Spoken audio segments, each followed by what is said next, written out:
Iran ने दिखाया दम, ट्रंप के खरबों डॉलर बर्बाद, जारी है अरब का विनाश। नमस्कार, मैं हूं आपके साथ आयुषी गुप्ता। देखिए, अमेरिका ने ईरान के खिलाफ एक ऐसा युद्ध छेड़ा जिसमें बारूद तो बेतहाशा खर्च हो रहा है, लेकिन हासिल कुछ नहीं हो रहा है। अमेरिका अब तक युद्ध में खबरों डॉलर खर्च कर चुका है, लेकिन वो मकसद अब तक पूरा नहीं हो पाया है। जो युद्ध छोड़ने का मुख्य कारण था ईरान का मिसाइल प्रोग्राम, और यूरेनियम अभी ईरान के अंडरग्राउंड ठिकानों में महफूज है। उल्टा इसकी मात्रा बढ़ती जा रही है, जिसका प्रमाण है अमेरिका के मित्र देशों तक पहुंच रहे ईरान के मिसाइल। आखिर ये हो कैसे रहा है, सवाल ये है। अमेरिका इस युद्ध में पिछड़ क्यों रहा है, सवाल ये भी है। तो सुपर पावर अमेरिका के अब तक के सबसे बड़े और सबसे महंगे operation midnight hammer, epic fury, project freedom अरब के रेगिस्तान में सब फेल हो चुके हैं। महीनों की लगातार बमबारी, अरबों डॉलर के प्रिसिप्शन हथियार और स्टेल्थ विमान, फिर भी अमेरिका ईरान की मिसाइल क्षमता को खरोज तक नहीं पहुंचा पाया। जिन अंडरग्राउंड ठिकानों को अमेरिका ने तबाह करने का दावा किया था, ईरान ने उन्हें चंद हफ्तों में फिर से जिंदा कर दिया है।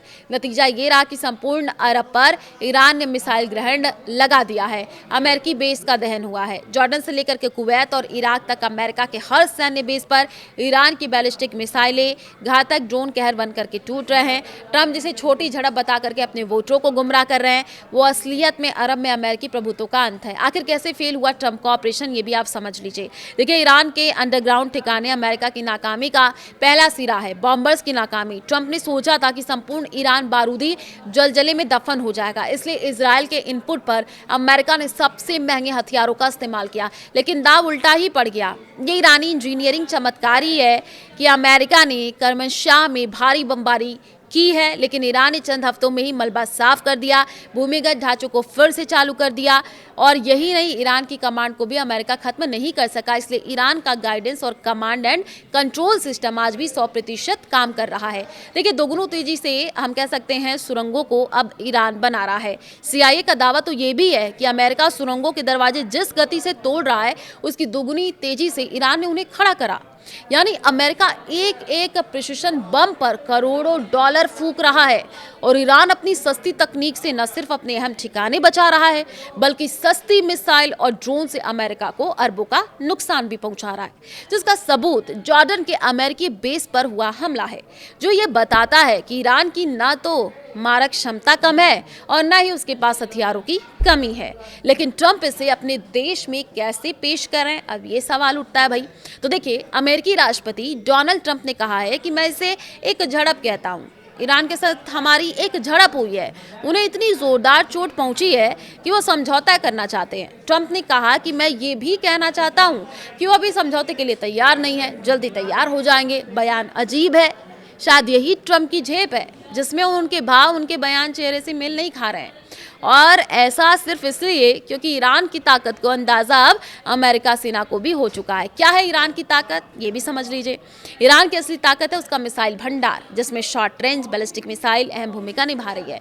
इनकी रेंज आप सोचिए 150 किलोमीटर से 100 किलोमीटर है, और इनमें फतेह 110, फतेह 313, जुल्फिकार, देशफुल, कियाम मिसाइल शामिल है। इनके अलावा Iran medium range ballistic missile का भी इस्तेमाल करा, जिनकी रेंज 1100 किलोमीटर से 2000 किलोमीटर तक है। इसमें शहाब 3 गद्र, 110 एम खैबर शिकन और हज कासिम मिसाइलें शामिल है। हैरान करने वाली बात तो यह है कि इन मिसाइलों का भंडार खत्म भी नहीं हो रहा है, और ईरान इंटरमीडिएट रेंज की बैलिस्टिक मिसाइल इस्तेमाल करने लगा। 2000 से 2500 किलोमीटर की दूरी के लिए ईरान सिजिल और खुरमशहर मिसाइल इस्तेमाल कर रहा है। हाइपरसोनिक मिसाइल फतेह को लॉन्च के लिए तैयार। जी हाँ, इनके अलावा हाइपरसोनिक मिसाइल फतेह को लॉन्च के लिए तैयार रखा गया है। फतेह 2 के नाम से इसका उन्नत संस्करण बनाने का दावा कर दिया गया है। ऐसे ही 1200 से 2000 किलोमीटर की रेंज वाली क्रूज मिसाइल भी ईरान ने तैयार कर रखी है, जिसमें खैमार, होवजे और पावे मिसाइल साइलों में एक्टिवेट है। इनके अलावा 100 से 1000 किलोमीटर की रेंज वाली एंटी शिप मिसाइल नूर, कादिर, गदीर और महदी भी ईरान इस्तेमाल कर रहा है। टूटा नहीं, मजबूत हुआ है ईरान। अब ये भी सवाल, देखिए, ट्रंप का दावा था कि ईरान टूट चुका है, लेकिन हकीकत कुछ और ही दिख रही है। ईरान ने अपनी ताकत का ऐसा प्रदर्शन किया कि पेंटागन में खलबली मच गई है। ईरान ने सरकारी टीवी ने जो है अंडरग्राउंड गोदामों का वीडियो जारी किया। ऐसा वीडियो जिसमें गोदाम के अंदर आराश ड्रोन भरे हुए दिख रहे हैं। ये वही आराश ड्रोन है जिसे दुनिया का सबसे लंबी रेंज वाला आत्मघाती ड्रोन माना जाता है, जिसमें संदेश भी लिखा है कि अमेरिका के अड्डे इन ड्रोन के खौफ से दहलते रहेंगे। और इस खौफ का ताज़ा सबूत बीती रात कुवैत, इराक और जॉर्डन पर हुए हमले हैं। यही नहीं, ईरान की ताकत का अंदाजा इस बात से भी लगाया जा सकता है कि ट्रंप ने ईरान के बुनियादी ढांचे को तबाह करने की धमकी दी। ईरान ने अब जो है अरब का तेल, गैस और आर्थिक इंफ्रास्ट्रक्चर राख कर दिया। अब सवाल ये है कि आखिर ईरान की रणनीति क्या है और टारगेट क्या फिक्स गए हैं। जवाबी कार्रवाई के लिए 3 श्रेणियां तय। अमेरिका के हमले के बाद ईरान ने जवाबी कार्रवाई के लिए 3 श्रेणियां तय की है। इन श्रेणियों में अलग अलग देशों को अलग अलग टारगेट के रूप में चुना है।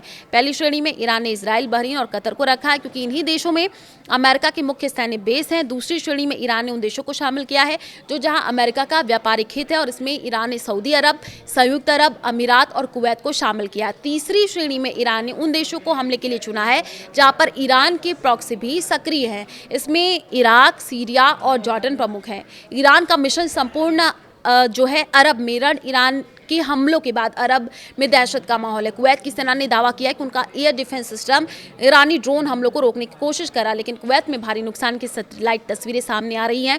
इस महाविनाश के बीच अमेरिका ने ईरान पर एक बार फिर हताशा भरा जवाबी प्रहार किया है।